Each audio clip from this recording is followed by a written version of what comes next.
A Secretaria de Estado das Mulheres do Piauí, com a Secretaria de Segurança Pública, lançaram hoje a campanha de conscientização sobre feminicídio e violência contra a mulher, que acontece no Brasil e também no mundo. O Piauí aproveitou e fez o seu lançamento também. Nós vamos acompanhar a Aida Maciel com essa reportagem. Só lembrando, nós estamos preparando a reportagem especial para tratar dos casos de feminicídio, tratar dos casos de agressão contra a mulher e também mostrar essa dificuldade que existe para, por exemplo, cumprir as medidas protetivas que são estabelecidas pela Justiça. Eu lembro bem que ano passado, meu primo, nós tivemos aqui uma representante do Tribunal de Justiça. Durante um período, nem foi o ano inteiro, durante um período nós tínhamos no Piauí a expedição de 1.500 medidas protetivas. O que, fazendo uma comparação com o efetivo da polícia, por exemplo, é humanamente impossível que a polícia consiga monitorar cada medida protetiva que foi expedida. Então, essa realidade, muitas vezes a falta de estrutura do judiciário e essa falta de acompanhamento geram casos de repetição, não só de agressão à mulher, como também de assassinatos. Edna Maciel.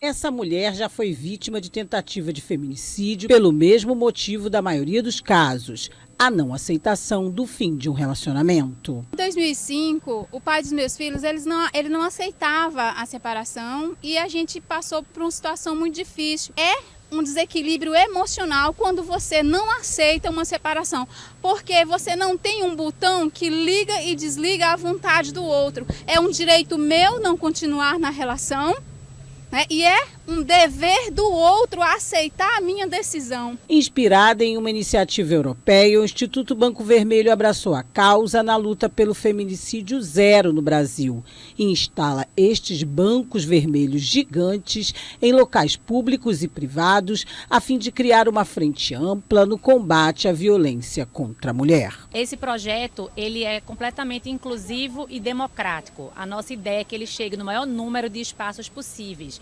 escolas, universidades, praças e também locais privados. Hoje temos o Banco Vermelho em shoppings, clubes, subúrbios, periferias, hotéis e qualquer lugar que queira acolher o projeto, seja ele público ou privado. O Banco Vermelho foi instalado pela primeira vez no ano passado, em Pernambuco. Agora são 25 unidades e chegou a vez de Teresina. O banco chama a atenção para a conscientização em relação ao feminicídio e à violência contra a mulher. O Banco Vermelho é uma das ações que a gente pode estar trabalhando para também sensibilizar a sociedade da importância da gente enfrentar a violência contra a mulher e chegar e pela vida das mulheres, né?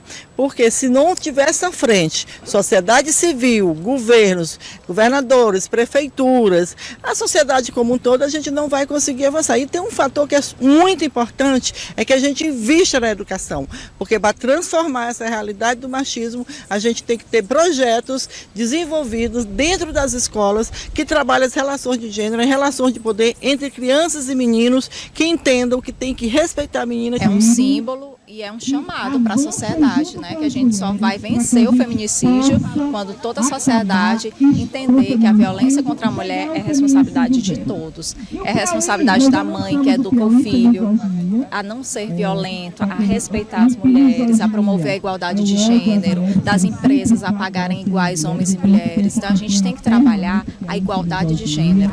Homens e mulheres sem diferenciação, sem que os homens tenham a necessidade de poder em cima das mulheres, né? Porque por que o feminicídio acontece?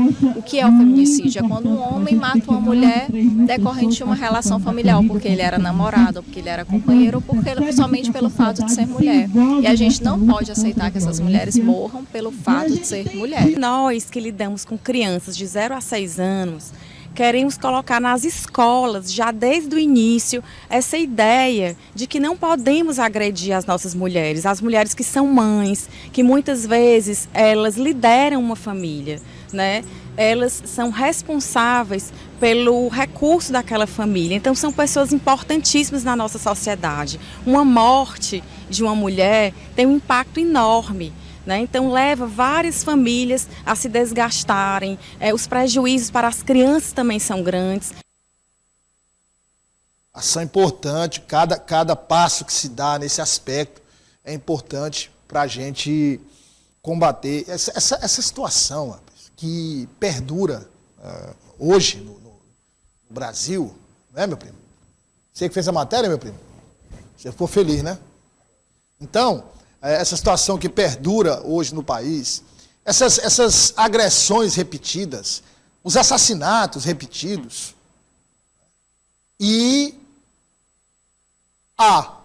quando a gente vai olhar a questão mais profundamente, existe uma raiz histórica, né, nesse comportamento, que é a superioridade que sempre houve historicamente do homem em relação à mulher. Se você buscar em qualquer fase da história do Brasil, você vai buscar em qualquer fase.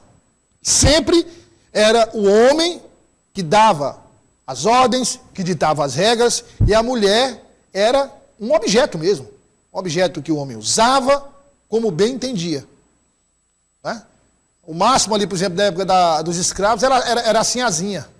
Na época dos escravos, a sinhazinha. Olha lá, sinhazinha. Então, os senhores de escravos mantinham casos sexuais com 250 escravas. Na própria fazenda, para você ver o respeito que se tinha para lá. Então, né, sempre foi. E é um traço cultural que durou muito tempo no Brasil. E um traço cultural que permanece por muito tempo no país não se remove de uma hora para outra. Principalmente quando não se conta com o fator educação. Quando você tem uma sociedade evoluída, em termos educacionais, claro que isso muda com mais rapidez.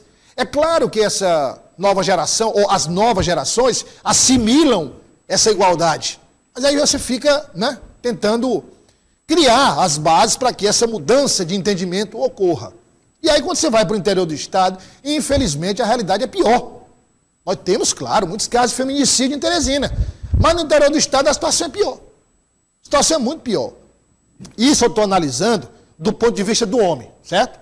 Do ponto de vista da mulher, também tem questões a serem consideradas. A mulher que fica com o homem por dependência emocional, né? Por dependência emocional. E aí, às vezes, não é uma carência emocional por uma companhia masculina.